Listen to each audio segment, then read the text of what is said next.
Mga kwentong pambata. Isang sanga ng Romero. Ako ang sinaunang roble, ang puso ng Glenwood. Ang aking mga ugat ay lumalalim. Ang aking mga sanga ay yakap sa mismong panahon. Nasaksihan ko ang halakhak at luha, ang unang pangako ng pag-ibig at ang masakit nitong pamamaalam. Sa lilim ko, dalawang pusong nagtagpo, ang kanilang pagsasama kasing tatag ng aking mga ugat. Ang mga halamang gamot ay alam ang kanilang layunin. Sila'y nagpapagaling, sila'y lumalago. Sana ganon din kadali ang paghanap ng aking lugar.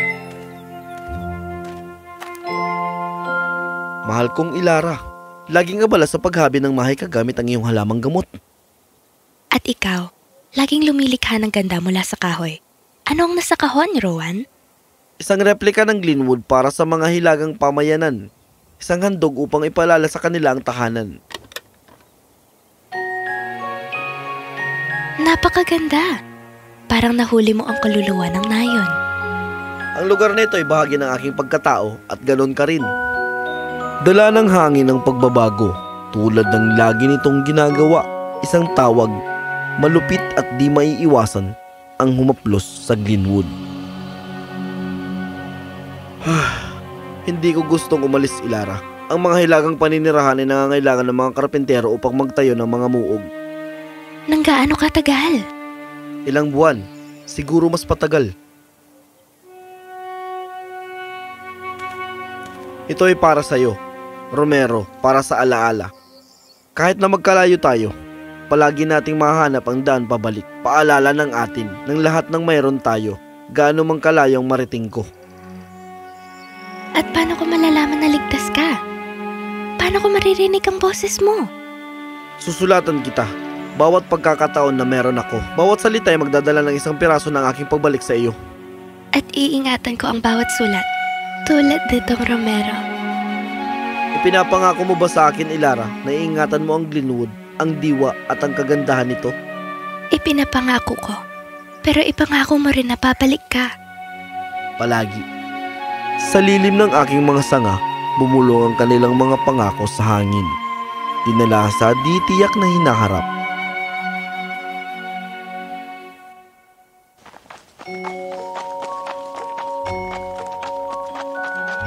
Sa pag-alis ni Rowan, ang Romero ay naging higit pa sa isang alaala. Ito ay isang pangako, mahigpit na nakalapat sa init ng kanyang puso. Isang ugnayan sa isang pag-ibig na hindi kayang burahin ng distansya. Basta bumalik ka sa akin, Rowan.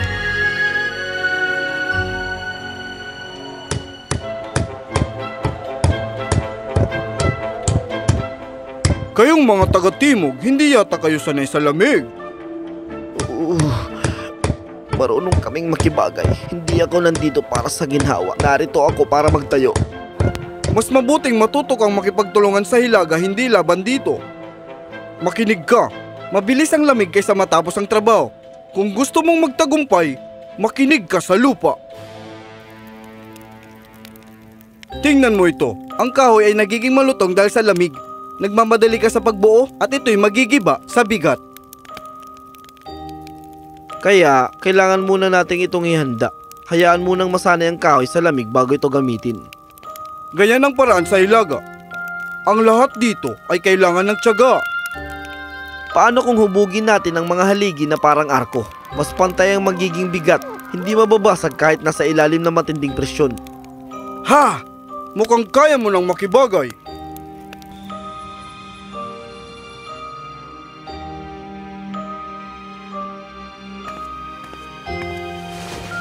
Ipinangako mong susulatan mo ako, Rowan. Bakit wala pa akong natatanggap?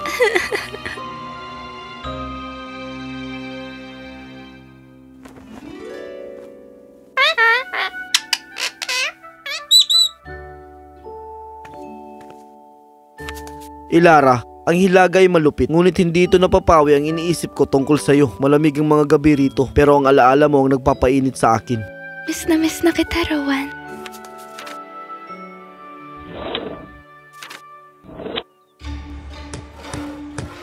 Ibabad muna ang kahoy, hayaan magyelo, tapos patuyuin ito sa tabi ng apoy. Ang lamig ay hindi makakasira sa kahoy na sanay na dito.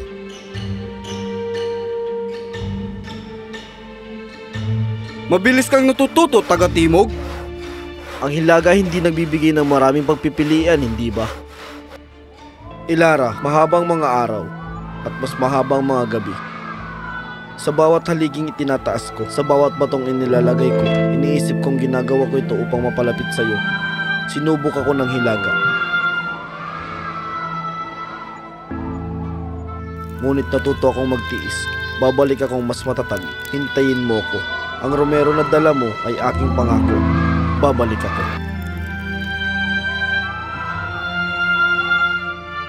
Hihintayin kita gaano man katagal, Rowan. Basta bumalik ka sa akin. At nang akala nilang magiging maayos na ang lahat, isang matinding bagyo ang bumalot sa kanilang kampo. Ang kahoy ay nagsimula ng mapigtas at biglang nasira.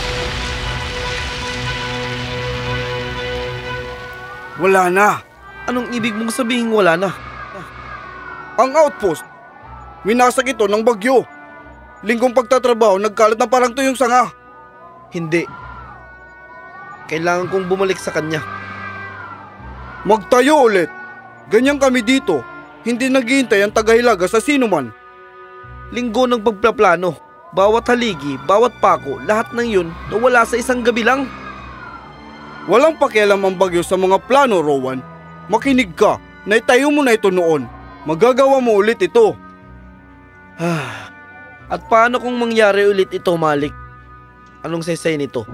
Paano kung gibayan na lang ulit? Ang mahalaga ay natututo ka sa bawat mali. Ang tagahilaga ay nagtuturo sa pagsubok sa iyo, pero bawat mga pagsubok ang nagpapalakas sa iyo.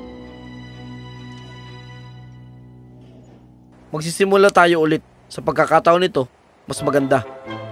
Ngayon, nag-iisip ka na parang isang tagahilaga.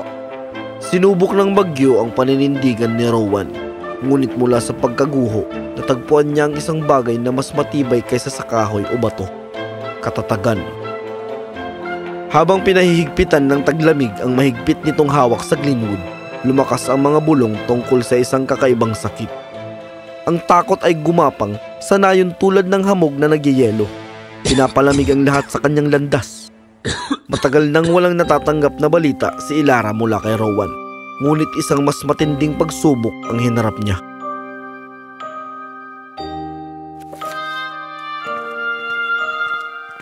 Pakiusap.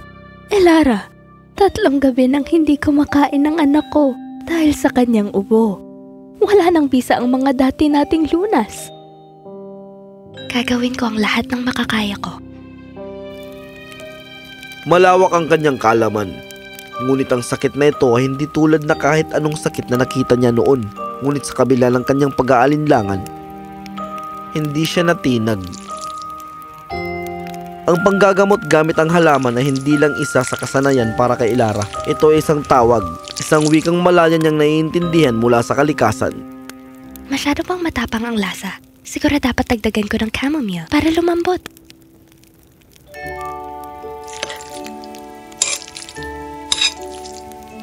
Bawat halamang kanyang tinipon ay may dalang kwento. Isang bulong ng pag-asa laban sa kawalan. Nagtataka ako. Ikaw rin kaya ay lumalaban sa sakit na ito, Rowan?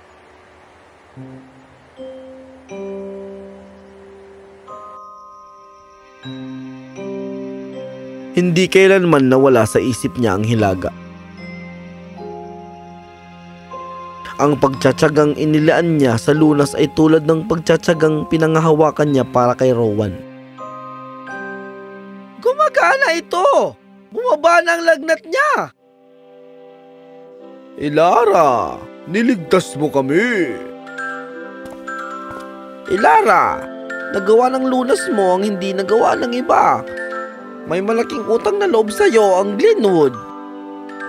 Maliit na bagay, Ginoong Wayne. Ang Glenwood ay tahanan ko rin. May balita ka na ba kay Rowan?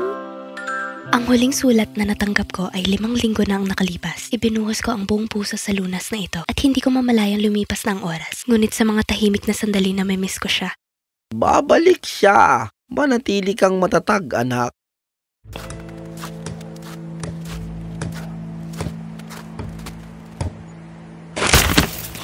Huwakan nyo ng maayos, hindi tatagal ang balangkas kung hindi matibay ang pundasyon. Sayang ang lakas mo, Rowan. Matatakpan din ito ng nyebe sa umaga.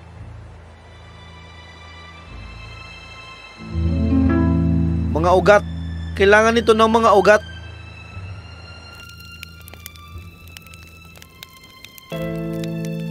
Lokal na bato?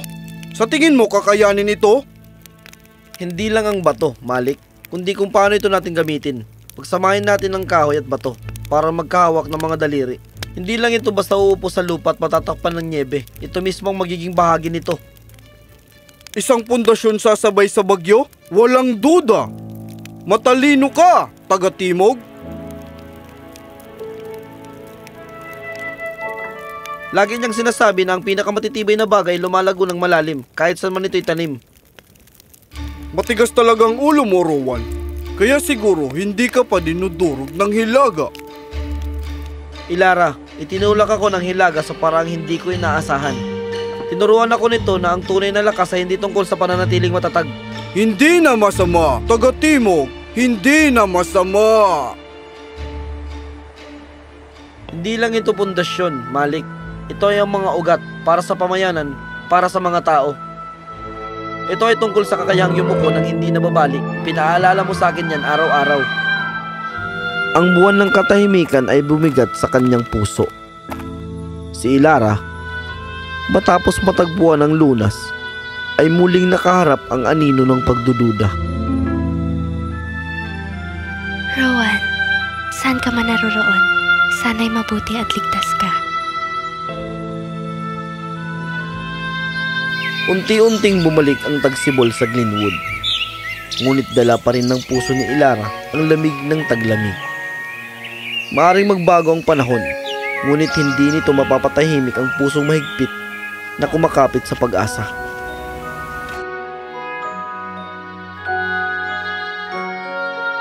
Hanggang ngayon, nananatili pa rin ang bango mo, Rowan.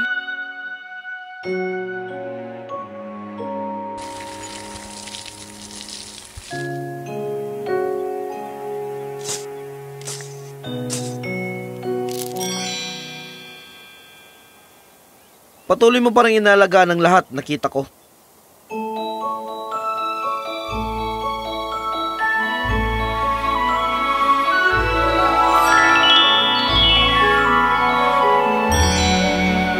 Rowan, mahal.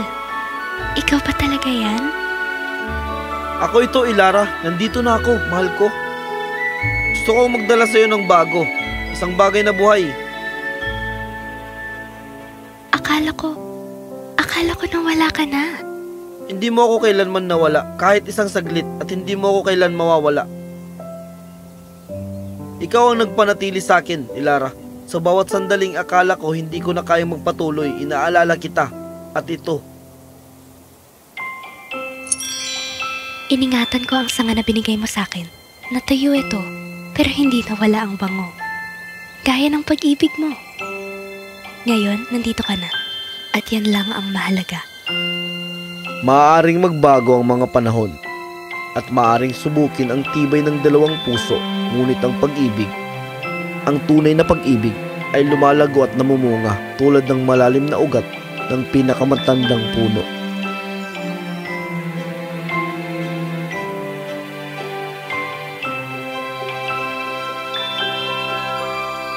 Noong unang panahon, isang karpentero at isang manggagamot ang nagpakita sa atin na ang pag-ibig ay hindi tungkol sa distansya, kundi sa koneksyon.